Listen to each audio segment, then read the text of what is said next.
Hi everybody, it's now Wednesday. We are going to continue with our roast chicken dinner.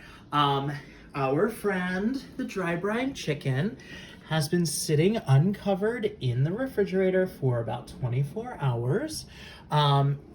See how it looks a little like, the skin looks a little weird. It gets all taut and like translucent and whatever. That is exactly what you want. This is good. It makes crispy skin.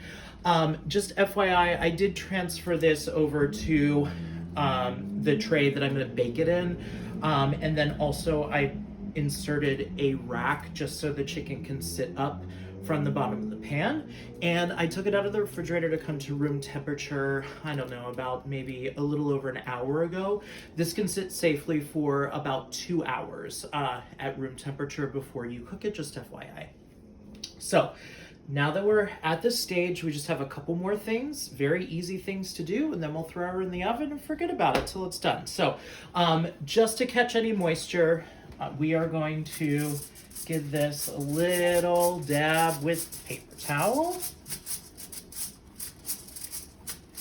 just to grab any moisture that's in there, because we want the skin really dry as we can humanly possibly get this, so that we have a chance of getting the crisp that we're all gonna want on this skin. All right, I feel good about that. Getting rid of that. Okay, the lemon that we zested, I cut in half, and then I cut the half in half. Again, so we have 2/4. All I'm gonna do, stick them into the cavity. Here, we don't need to pack them, just loosely. Now, we are going to just tie up these legs a little bit. So the reason we do this is so that everything stays in a compact kind of, I don't know, football shape, maybe. It promotes even cooking, so nothing's like flying out anywhere crazy. So all you need, piece of twine. Just gather these legs up like so. And all we have to do, nothing fancy, just tie them together like so. Cut this off because we don't need it. Okay, legs are ready. Last thing to do to the bird is these wings here are sort of hanging out. All we want to do is just flip them under. Just so everything stays, you know, he's like this. He's relaxing.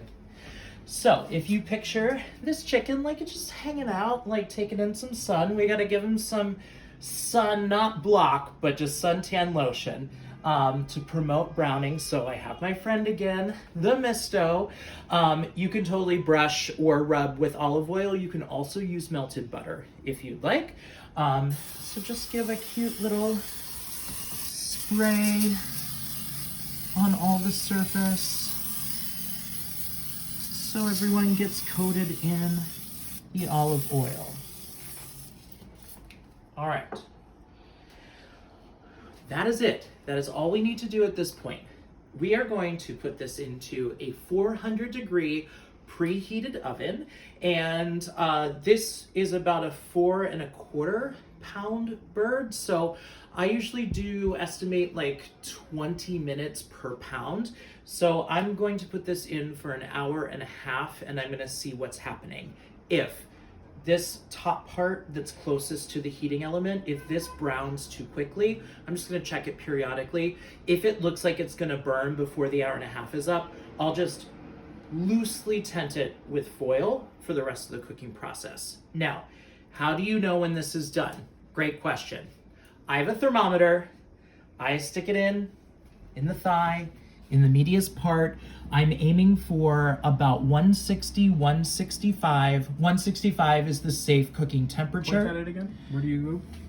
So like right in, you know how when we flipped it over before, the thigh is here? We want to aim for in there because that's what we want to get to temperature. The breast should be good. It's high up. It's the darker meat that we want to cook the whole way through. So 165 target for that. If you don't have a thermometer, other ways to know when it's done. When the juices coming out of the bird are no longer pink and they're running clear is a good way if you kind of like poke a knife in there and look at the color. Another good way that I always figure it is finished is when this meat and skin right here starts pulling back off the bone. I figure you're in pretty good shape. Okay, when you feel like your bird is cooked, you are going to take it out of the oven and sit it on your counter. Do not cover it, do not touch it. You're gonna let it rest for about 15 to 20 minutes. All the juices will go back in and then you can cut it. Do not cut directly into a bird right out of the oven. You will regret it. You'll have Niagara Falls all over your counter, your cutting board. Trust me on this. All right, we're gonna put this in. We'll see you again in about an hour and a half.